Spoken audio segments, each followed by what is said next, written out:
क्या आप जानते हैं कि गुलाब किसने उगाया? गुलाब के पिता का नाम आज हम बताएंगे। क्यों उसकी पंखुड़ियाँ होती हैं कोमल, जानिए। जानिए गुलाब की कितनी हैं प्रजातियाँ। हमारे देश का राष्ट्रीय फूल कमल है, जिसे नेलुम्बू न्यूसिफेरा गटन के नाम से भी जाना जाता है, जो हमारी पौराणिक कथाओं से जुड़ा एक पवित्र फूल है और हमारे देश की प्राचीन कला और पौराणिक कथाओं और धार्मिक चित्रों में बहुत ही अद्वितीय स्थान रखता है, जो प्राचीन काल से ही हमारी भारतीय संस्कृति का शुभ प्रतीक भी रहा है। और हमारे देश में ऋषि मुनि, संत, महात्मा, भगवान और माता पिता के कदमों को भी चरण कमल कहते हैं और सभी पूजनीय देवी देवताओं के चित्र भी कमल के फूल से सुशोभित ही मिलते हैं। इस धरती पर पैदा होने वाली हर वनस्पति को पौधों, शैवाल और कवक के वैज्ञानिक नामकरण के रूप में परिभाषित किया जाता है, जिसे अंतर्राष्ट्रीय नामकरण संहिता का पालन करना होता है, जिसके तहत गुलाब का वनस्पतिक नाम रोजा बताया जाता है। आज दुनिया में गुलाब की 360 से ज्यादा प्रजातियां मिलती हैं। लगभग सभी प्रजातियों के फूलों में पंखुड़ियां नरम होती हैं, जिसके चारों ओर कई लाइनों में अलग अलग सेट की पंखुड़ी आपस में उलझी हुई होती है और इसके तने पर नुकीले कांटे भी होते हैं। कई प्रजातियों के गुलाबों से इत्र बनाया जाता है। इन फूलों का प्रयोग सजावट और शुभ कार्यों के उद्देश्य से भी किया जाता है।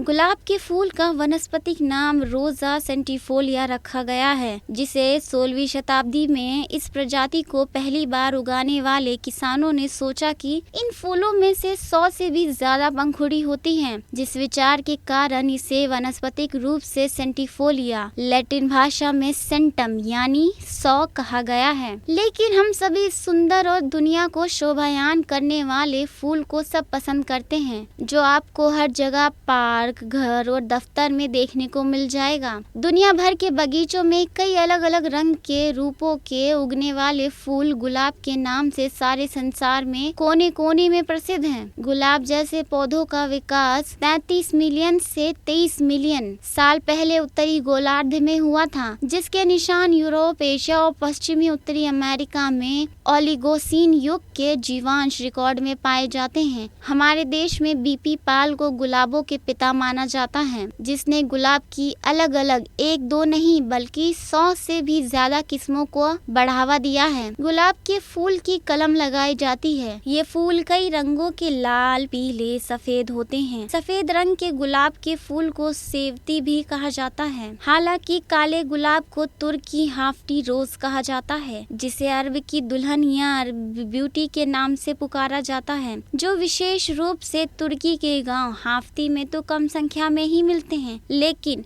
यूफ्रेट्स के पानी में फेड काले गुलाब उर्फा प्रदेश के नजदीक की हाफ्तेई के स्थान पर उगने वाला अत्यंत ही दुर्लभ फूल है, जो अद्वितीय प्राकृतिक सुंदरता लिए मनमोहक लगता है। गुलाब के फूल में विटामिन सी की मात्रा बहुत अधिक होती है, जिसे हम कच्चा भी खा सकते हैं और इसे जैम, जेली, मुरब्बे और सूप के रूप में भी इस्तेमाल कर सकते हैं। इसे चाय के रूप में पीसकर भी प्रयोग किया जाता है। गुलाब के फल का उपयोग बीज से तेल निकालने के लिए किया जाता है, जो त्वचा पर प्रयोग करने के लिए होते हैं। सौंदर्य प्रसाधनों और उद्यानों में प्रयोग किया जाता है, जो त्वचा पर प्रयोग किए जाने वाले सौंदर्य प्रसाधनों के रूप में प्रयोग किया जाता है। हमारे देश में हम फूलों को देवी देवताओं को अर्पित करते हैं और गुलाब को लक्ष्मी माता के प्रिय फूल के रूप में जाना जाता है, जो उनकी पूजा के लिए हमेशा लाया जाता है। गुलाब का फूल ही लक्ष्मी माता को अति प्रिय है, जिससे समृद्धि, धन और सौभाग्य का प्रतीक माना गया है। कहा जाता है कि लक्ष्मी जी को गुलाब चढ़ाने से घर परिवार में सुख समृद्धि की वृद्धि भी होती है। लेकिन हमारे देश के कश्मीर में गुलाब नाम का एक शाही महल भी है, जो श्रीनगर के पूर्वी भाग में बना है, जिस महल को जम्मू और कश्मीर राज्य के राज परिवारों के निवास के लिए बनाया गया था। इस महल को महाराजा प्रताप सिंह ने 1910 में बनवाया और इसका सौंदर्यीकरण